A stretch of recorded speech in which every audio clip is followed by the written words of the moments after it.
യുവാവിനെ മർദ്ദിച്ച് കൈ തല്ലിയൊടിച്ച കേസിൽ മുൻ ക്രിക്കറ്ററും തൃണമൂൽ കോൺഗ്രസ് എംപിയുമായ യൂസഫ് പട്ടാന്റെ ഭാര്യാപിതാവും ഭാര്യ സഹോദരനും അറസ്റ്റിലായി. റോഡിൽ ചെളിവെള്ളം തെറിച്ചതിനെ തുടർന്ന് കാർ ഡ്രൈവറെ മർദ്ദിച്ചെന്നാണ് പരാതി. വിവരങ്ങളുമായി കൊൽക്കത്തയിൽ നിന്ന് ശ്രീനാഥ് ചന്ദ്രൻ ചേരുന്നു. ശ്രീനാഥ് ചന്ദ്രൻ, എന്തൊക്കെയാണ് വിശദാംശങ്ങൾ? ദിലീപ് കുമാർ യൂസഫ് ഖാൻ എന്ന 30-കാരനാണ് ഈ കേസിലെ പരാതിക്കാരൻ. യൂസഫ് ഖാൻ മുംബൈയിൽ അദ്ദേഹം ശനിയാഴ്ച രാത്രി 9 മണിയോടെ അദ്ദേഹത്തിന്റെ വീട്ടിലേക്ക് മടങ്ങുകയായിരുന്നു. അതിനിടെ കാർ ഒരു കുഴിയിലേക്ക് പോവുകയും അവിടെ നിന്ന് ചളിവെള്ളം ഒരാളുടെ മേലേക്ക് തെറിച്ചു. ഷോയിബ് ഖാൻ എന്നതാണ് അയാളുടെ പേര്.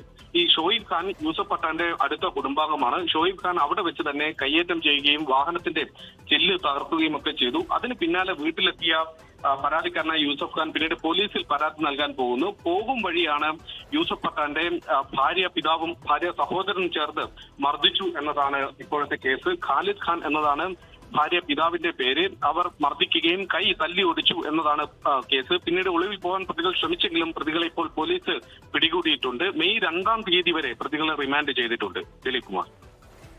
വിവരങ്ങൾ നൽകിയത് ശ്രീനാഥ് ചന്ദ്രൻ.